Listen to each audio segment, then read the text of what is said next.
Well, of the 5 city council races for this election, 4 are for incumbents who are running for re-election. Whether you're in line voting for 15 minutes or 3 hours, you can leave your kids here while you're voting. Do you see your campaign having the potential to impact down ballot races in Texas? Absolutely. Now, multiple law enforcement agencies and the FBI are actively working the scene that's behind me. Well, Sydney, there are still hundreds of demonstrators who are over here.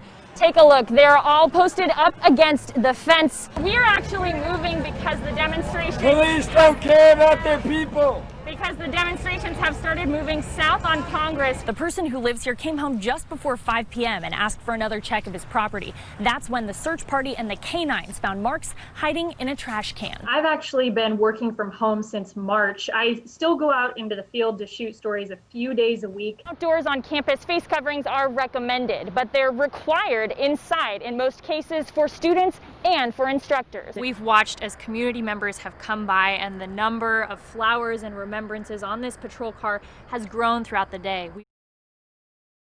Oh, this is him when he got his bike.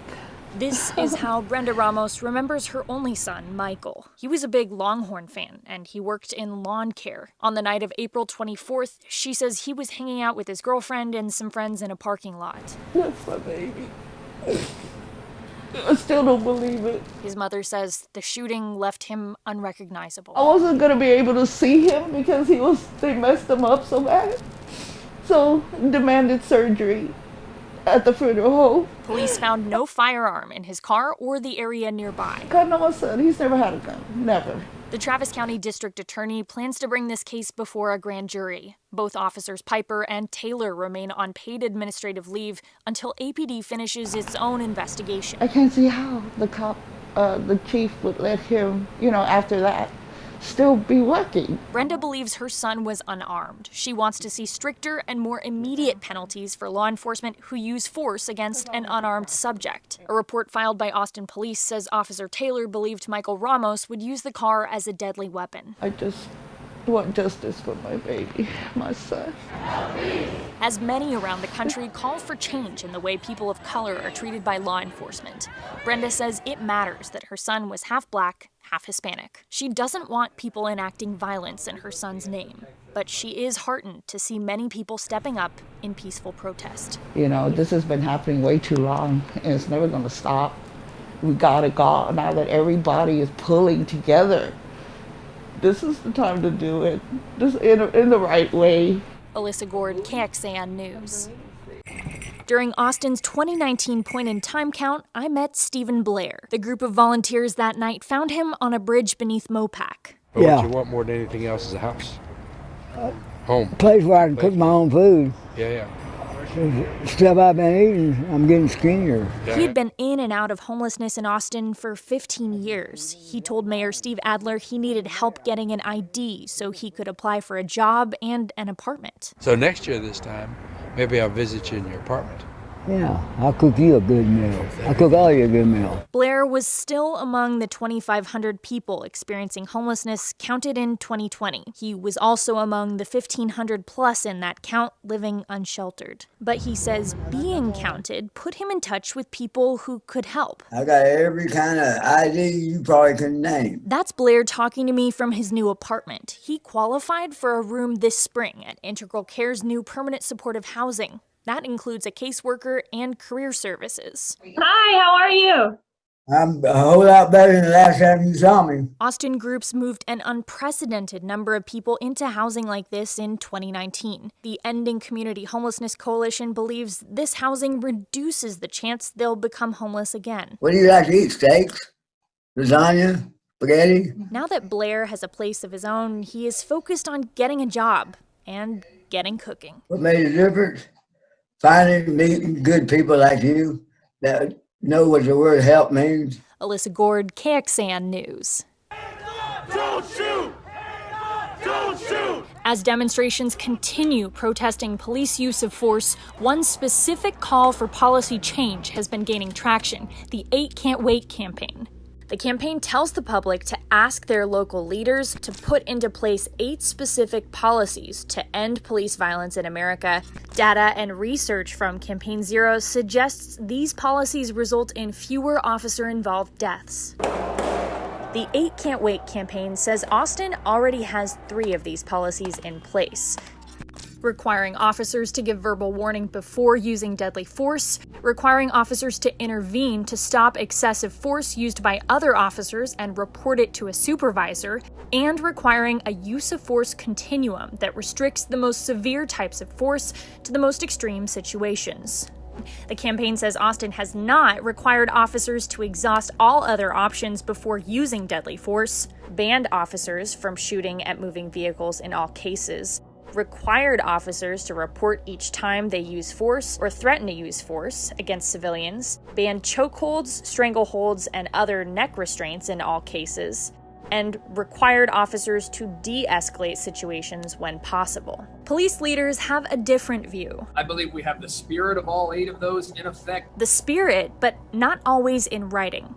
Austin Police Chief Brian Manley sees all 8 areas addressed in his department's current rules, but says APD is working with the 8 Can't Wait campaign on specific language. To ensure that our policies, particularly in the one involving using a firearm against a vehicle, are consistent, because again, we're unfortunately living in a day and age when people are using vehicles as weapons, driving them into crowds. So we do have to maintain that ability to keep our community safe if that were to happen. Manley also says APD already does not allow chokeholds unless there's a deadly force situation, but the policy will soon be updated to directly say that.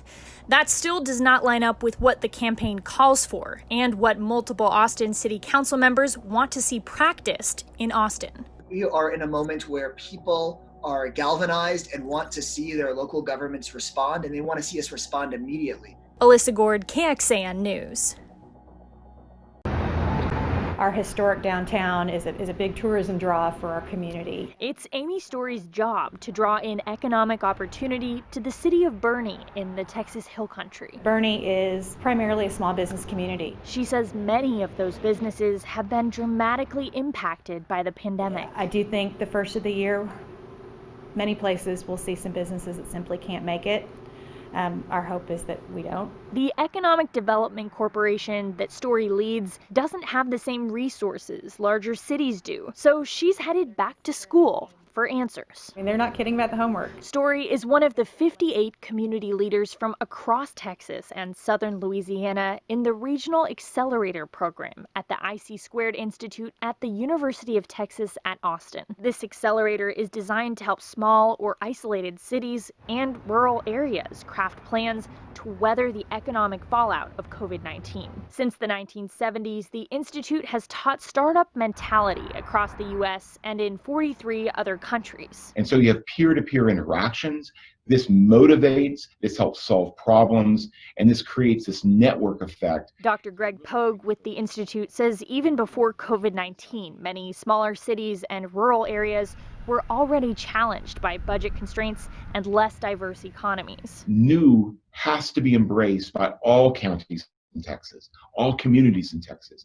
And COVID has disrupted things enough that if we think new, we have opportunities where we didn't have opportunities before. This summer, IC² sent 95 students to survey the communities in the accelerator. Now, local leaders are going over that data and meeting virtually. And these are all of our notes from our previous classes. It's free for participants, funded through both private donors and the university. Or the number of people I talk to spurs on another thought, like, oh man, I didn't think about that. That's Nancy Wyndham. She leads the Texas Forest Country Partnership, a regional economic development organization for 12 counties in deep East Texas. She says the rural areas her organization serves want to see changes to make broadband more accessible and to stop local healthcare facilities from closing. Wyndham thinks this specific feedback from IC² will give her community tools to make that happen. This exercise that we're going through now will have the hard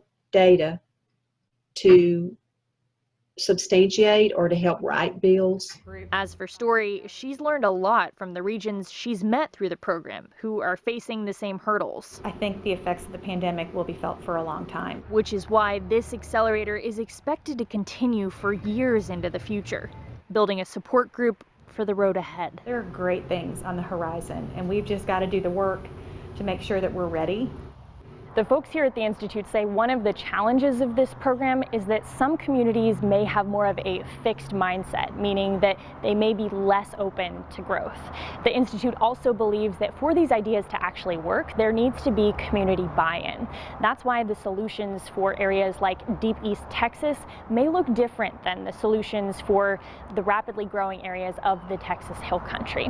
That's also why the Institute says they try to tailor each of these plans to suit each of these communities.